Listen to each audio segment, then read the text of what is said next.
So usually when you greet someone, you kind of say, how are you? Sometimes you want to go deep. Sometimes it's just like pro forma, how are you? These days, of course, I say something like, except for everything, except for the world, how are you? The world, I think, for all of us feels a bit heavy right now. Israel continues to be a constant worry. The hostages embedded in our hearts. Ukraine, what will happen there? Divisions in our own country. The seemingly endless numbers of natural disasters. And the list goes on and on. Personally, I find myself really only paying attention to a couple of things. Each day I try to get an update on the hostages. And then I like to follow the Celtics. I understand you guys got to go to a good game. So mazal tov on that. It's a nice win too. And spring training for baseball fans. Very exciting. Given the weight of the world, I was especially kind of relieved and looking forward to attending a rabbinic intensive. 4 days of study and learning run by the Hadar yeshiva. And it was something that I hadn't really experienced since rabbinical school. Really in-depth, straight learning all day. And by the way, they have programs, if anyone's interested, in person, on Zoom, here in Boston or in New York. And so Rabbi Willis and our own Rabbi Ben Einseidler and I headed down to New York for a few days of packed study, a welcome escape from everything else on my mind. And on the train, I was really excited to see these programs that would just take me out of my current state. So I read some of the titles. Your Gathering Will Save You from the World. A Jewish Narrative of Division. Okay. What do the rabbis cry about? The next one really got me. Hatred, rebuke. It also had a little bit of humility in there. And then one stood out and grabbed me. The Beginnings of Redemption, How to Recognize the Coming of the Messiah.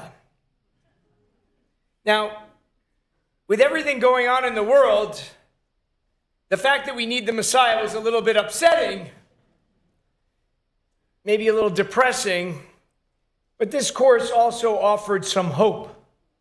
So I took a 2-day Talmudic deep dive with Rabbi Avi Strasberg, where we explored classical rabbinic texts and commentaries. And in the process, I found some beautiful sparks. After the destruction of the temple 2,000 years ago, the complete wiping out of Jerusalem by the Romans, you can imagine the Jewish people were gripped by despair. The rabbis responded in many different ways, many beautiful ways, creating much of rabbinic Judaism that we all practice.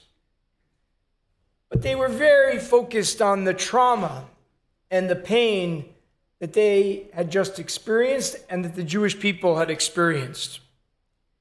One Talmudic passage said that they moved to a sense of praying and trying even to calculate when the Messiah would come. They turned to a kind of mystical speculation.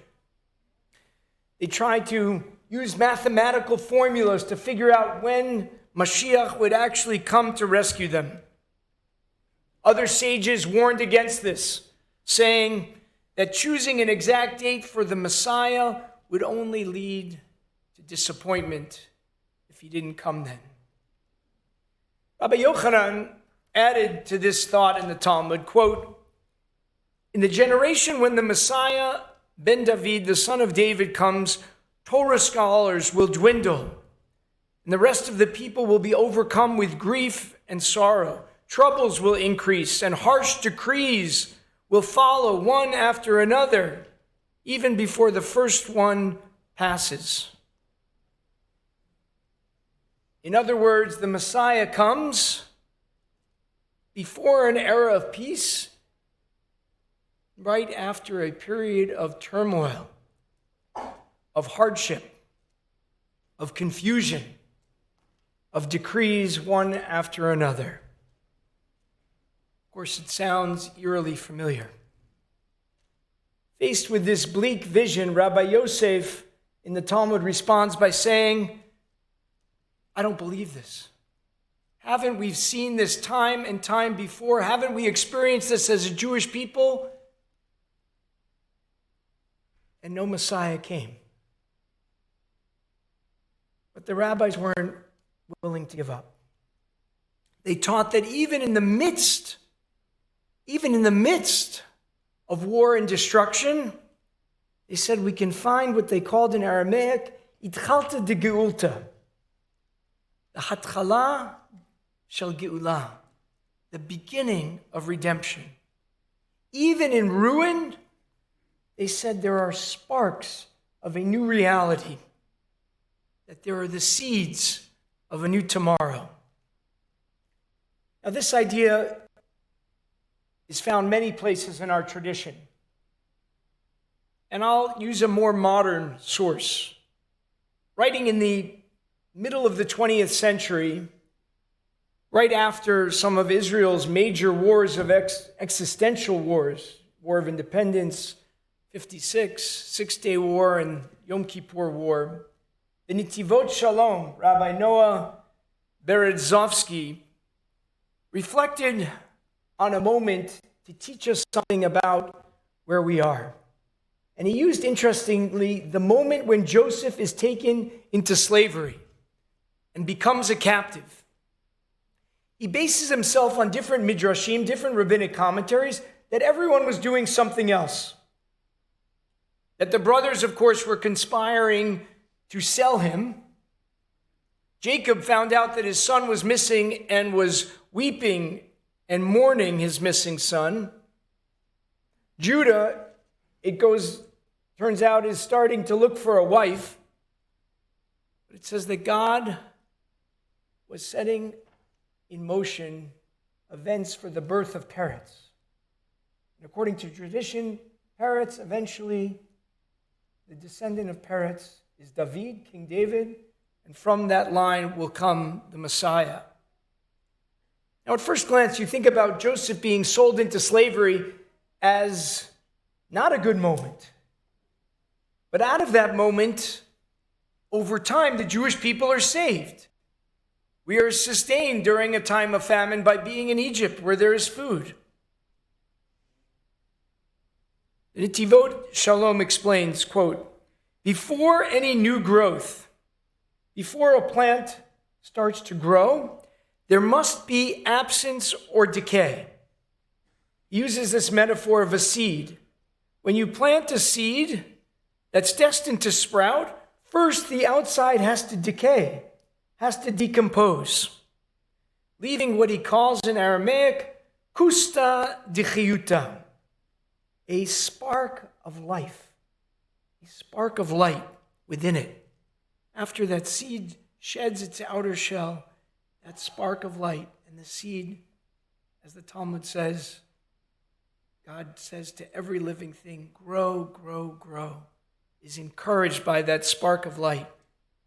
That spark is the refusal to accept things as they are. It's the insistence that things can and have to be different. For the rabbis, the refusal to accept ourselves or the refusal to take and be filled with despair takes on many forms. There's Jacob's mourning and fasting. There's repenting, working on ourselves. There's, of course, working for a new and better tomorrow. These sparks of light, sometimes very small, sometimes only focused on yourself, they spread goodness into the world, and they help manifest change as they ripple out.